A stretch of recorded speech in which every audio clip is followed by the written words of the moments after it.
Y eso es parte de las propuestas de reforma a la Ley de Protección al Consumidor que están en la Asamblea Legislativa. Tan simple como que el consumidor y la consumidora que presentan un reclamo, en el mejor de los casos, si no hay conciliación, en el mejor de los casos lo que hay al final es una sanción a la empresa, pero que esa sanción no se publica cuando la Defensoría actúa, sino que se espera hasta que la Corte Suprema de Justicia da por cerrado una acción de amparo o un recurso en la Corte, hasta en ese momento se publica esa sanción impuesta a una empresa. Entonces creo que es un verdadero calvario para reclamar derechos. Y eso no tiene que ver con un problema de una persona o tiene que ver con una manera de ver la política de protección al consumidor.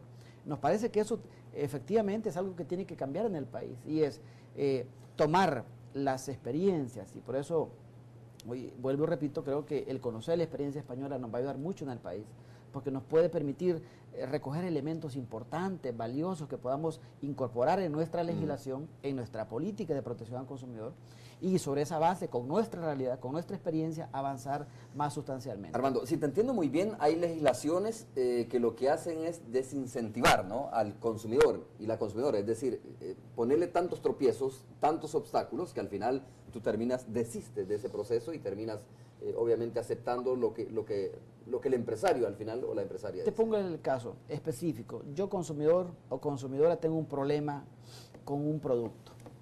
Voy a la Defensoría y pongo el reclamo. La Defensoría lo toma, en este momento lo toma, y entonces intenta llegar a un avenimiento entre el consumidor y el vendedor. Correcto. Que es el primer paso más. No hay avenimiento, hay una primera audiencia de conciliación. No hay acuerdo, hay una segunda audiencia. No hay acuerdo, puede haber una tercera. Y si de la segunda a la tercera no hay acuerdo, inicia el procedimiento sancionatorio, que llevará meses. Mientras tanto, yo, consumidor, estoy esperando cuál es la respuesta a mi reclamo. Entonces, creo que no incentiva una actitud de reclamo, más bien desincentiva. Y eso tiene que ver con lo que la ley tiene. Ahora, hay que decirlo, Romeo, El Salvador hoy tiene una mejor ley que la que tuvimos hace 18 años. El Salvador hoy tiene una mejor institución del Estado que la que teníamos hace 18 años. El Salvador hoy está en una posición en Centroamérica bastante ventajosa. Si en Guatemala tienen una ley de hace 15 años, comparada la legislación de El Salvador con las otras de Centroamérica, hay cosas muy importantes.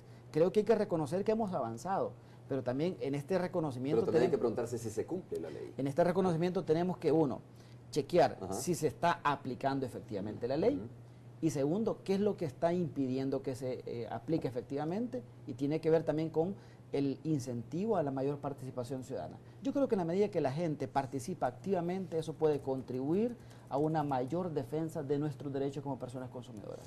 ¿Y es el consumidor o la consumidora la encargada o el encargado de vigilar que se cumpla la ley? ¿O es nada más una parte del ajedrez? Desde luego, la responsabilidad principal en mi opinión, Estado, la vigilancia ¿no? Pero es del Estado. La vigilancia y la Sí, sanción pero tiene que ser del importante Estado. La sociedad civil. Indudablemente la sociedad civil, por lo que le beneficia a ella misma, tiene que estar alerta, pero la vigilancia, en primera instancia, debe ser del Estado.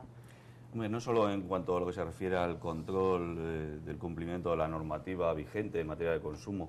Yo creo que habría que hablar en general de que las administraciones públicas deben promover mecanismos de resolución de conflictos entre consumidores y empresarios, deben promover medidas de control sobre la comercialización de productos y bienes en el mercado, pero también es muy importante trabajar en la concienciación de los ciudadanos, tanto en su papel como empresarios como consumidores.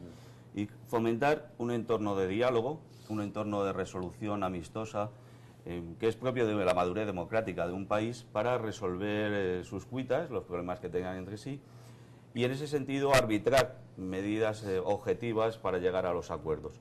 Pero para eso es necesario que los consumidores tengan en cuenta que necesitan de una sensibilización, de una concienciación importante, que sean corresponsables en esa tarea.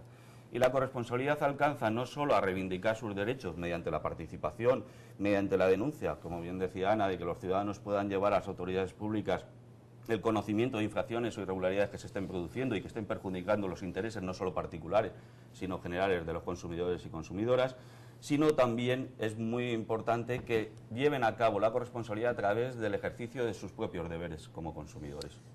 Pero la sensibilización es responsabilidad del Estado, pregunto. La sensibilización. El Estado debe promover Sí, el Estado debe promover. A ver, lo voy a plantear de otra manera. Es decir, el hecho de que el consumidor esté más o menos educado, para utilizar ese término, o tenga más o menos conocimiento, no es responsabilidad del consumidor en primera instancia, sino del Estado, ¿no? Hombre. En primera instancia. Pregunto. No, vamos a ver, el Estado efectivamente debe promover y apoyar. La responsabilidad es de la sociedad civil. Las acciones de consumidores tenemos ahí un papel fundamental, no solamente de educación y sensibilización, sino de, digamos, de testar de primera mano qué es lo que quiere el consumidor y qué es lo que realmente le hace falta, porque a veces la administración está en un nivel que no toca demasiado la tierra y a veces no sabe muy bien las necesidades primarias de los consumidores. Luego somos las acciones de consumidores y la ciudadanía, el movimiento ciudadano, el que debe educarse y el que debe tener la iniciativa para que se eduque debe tener la información, a eso me refería. La información está. Sí, pero puede estar escondida. No, bueno, no. Digo, no, no, es que quiero ponerme en un mercado maduro la información está en todas partes. Quiero ponerme en el plano más pesimista, Sí. es decir, cuando como Estado, como gobierno, oculto la información porque favorece esto probablemente a los empresarios. Estoy pensando un poco con maldad, pero me parece que es importante, ¿no? Bueno, ahí es donde el Estado tiene la obligación de sacar los documentos, de hacerlos públicos, de difundir esa información para que el consumidor y la consumidora tengan acceso a esa información.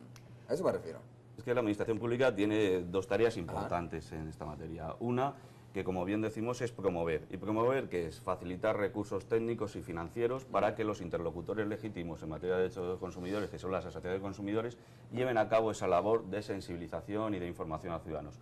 Y otra es la que directamente ejerce las administraciones públicas, que es velar por el mantenimiento de la simetría informativa en el mercado entre los productores y los consumidores. Lógicamente, si esa labor de velar por el cumplimiento de esa simetría informativa es eficaz, los consumidores van a estar en situaciones mejores a la hora de acceso al producto de bienes y servicios. Es obligación, lógicamente, de los poderes públicos garantizar la simetría informativa en el mercado y, por supuesto, no ocultar prácticas irregulares, sino más bien al contrario, trasladárselas a la población para que coadyuven en esa corresponsabilidad a erradicar todo aquello que pueda lesionar los derechos de los consumidores. En este punto, Romeo, yo también quisiera agregar que en El Salvador pensamos que también una tarea del Estado, encargada hace 18 años en la Ley de Protección al Consumidor de El Salvador, fue promover la educación para el consumo desde la currícula escolar. Correcto. El avance es cero. Nosotros hicimos como Centro para la Defensa del Consumidor un manual de educación al consumo en la escuela y se lo ofrecimos al Ministerio de Educación. Aquí está una propuesta. Lleven esa propuesta a nivel de la currícula y coloquémoslo a nivel de educación media, educación básica. Entonces, lo que hay ha habido resistencia a cosas tan importantes, porque en la medida también que los nuevos consumidores y consumidoras del futuro están mejor educados, eso también puede contribuir. Evidentemente no solo es tarea del Estado, porque también es una tarea nuestra como padres y madres de familia, pero el Estado puede contribuir a una mejor educación al consumo desde la escuela, que sin duda pueda generar mejores ciudadanos, mejores consumidores más responsables en todo sentido. Por ejemplo, en el país está claro que tenemos un gran problema con el agua potable, pero también está claro que hay un gran despilfarro de agua de la gente que tiene acceso al agua. Está usando el agua para lavar carros, está usando el agua para barrer la cuneta. Eso es un problema de educación y de conciencia del consumidor y la consumidora. Eso, como decían los compañeros, es algo que debe cambiar en la medida que el consumidor asume más responsablemente también sus deberes. Porque esto tiene que ver con derechos, que en el país han sido regateados los derechos, pero también tiene que ver con conocimiento y aplicación de los deberes de los consumidores y las consumidoras. Ok, tengo que hacer la pausa, pero es que no siempre los estados entienden ese papel, que en la medida que el consumidor y la consumidora se empodera de sus derechos, o sea, obviamente, por decirlo de alguna manera, le mete más presión, ¿no? Más demanda al Estado, más demanda al productor, al empresario. Y eso algunos lo ven como una cuestión bastante problemática, es decir, si tú estás mejor informado, si tienes mejor conocimiento de tus derechos, pues vas a complicar a alguien, ¿ya? Aunque al final, como dice Armando, lo ha dicho en varias ocasiones, en esto es una cuestión muy importante. En la medida que se respetan los derechos de las y los consumidores, obviamente el empresario va ganando más credibilidad también y es una cuestión de gana-gana, pero no siempre sucede de esa manera. Por ejemplo, hace poco tuve yo dos invitadas aquí de la Defensoría del Consumidor y yo les preguntaba algo tan básico. A la entrada de muchos negocios, restaurantes o instituciones que prestan servicios, generalmente se pone un afiche, ¿no? Que es un poquito más grande que esta página. Y se pone en un lugar donde casi no es visible. Es decir, eso es atentatorio contra los derechos del consumidor a mi juicio, porque ese afiche, que contiene información básica sobre los derechos de las consumidoras y los consumidores, debería estar en un lugar bastante visible, y si es posible que sea un poco más grande ese afiche. Y la ley obliga. En cuestiones como esas, Y la ley sería más o obliga menos que la esté visible. intención que se está teniendo en cuanto a empoderar a los y las consumidoras de sus derechos.